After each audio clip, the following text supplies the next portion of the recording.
show on the wall derived from this idea that this entire collection was done remotely. I was looking back, I think, like a lot of people were doing, in this moment of kind of rethinking of models of fashion and how we approach things. When we worked with the artist Anthea Hamilton for the Devines at the Tate Britain, for me it was a very seminal work. Just before the summer I was thinking, how do we recontextualize fashion in this moment? And I thought it was nice to work with her again on the wallpaper. I think while we're in a situation where travel is restricted, I still wanted the viewer to participate. So my idea was that the viewer is kind of put into the position that they are forced to be creative, they're forced to interact. There's scissors, there's a paintbrush, a bag that you can put all the equipment into. You get posters. Instead of being micro, we've now gone maxi. Everything is exactly life size.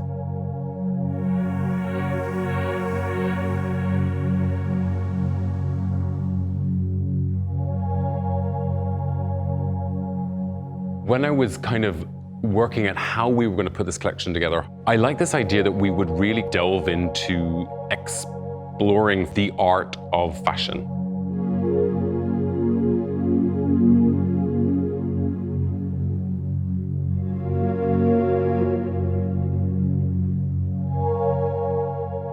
This collection glorifies the hand-embroidered, the hand-woven, the handmade, and makes us think of the past, the present, and the future. How could you make these three things communicate without having disregard for the other? The collection is based on the idea of fantasies and reality. It's very confident. It really makes the wearer become something. It takes them to another place. Sometimes it's nice to kind of escape into clothing.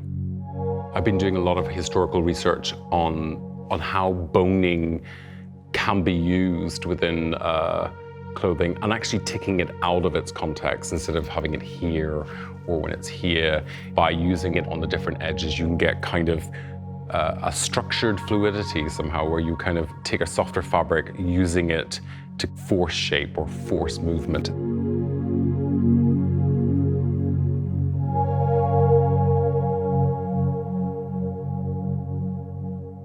Knitwear is one of my all-time favorite outputs usually in a collection. This time I like this idea of knotting the knit in different parts. So you could tie it in different ways, but with a very glamorous fabric. It's actually made up of thousands of little sequins, and they're all alternating in color. The fabric becomes quite disco in its approach. You know, I think some of my favorite pieces actually derived out of the men's. We worked with Loewe, who does all our beautiful handmade woven leather pieces. This idea of leather craftsmanship that kind of controls silk or becomes more like poetic armor. So in terms of the bags for this collection, a big part of it was really kind of rediscovering our classics and really trying to perfect them more. The puzzle bag that I did when I first joined Loewe, we've embellished it with loads of sequins. The flamenco is a very kind of purist bag. I wanted to reduce it back to its original, which is, you know, about 30 to 40 years old. It has the historical knot detail on the side. And then on the balloon this season, we have woven the sides of it like a deconstructed basket. We worked with Loewe again to work on the Ratham Bag, which is a square structured bag where we have got rattan and leather mixed.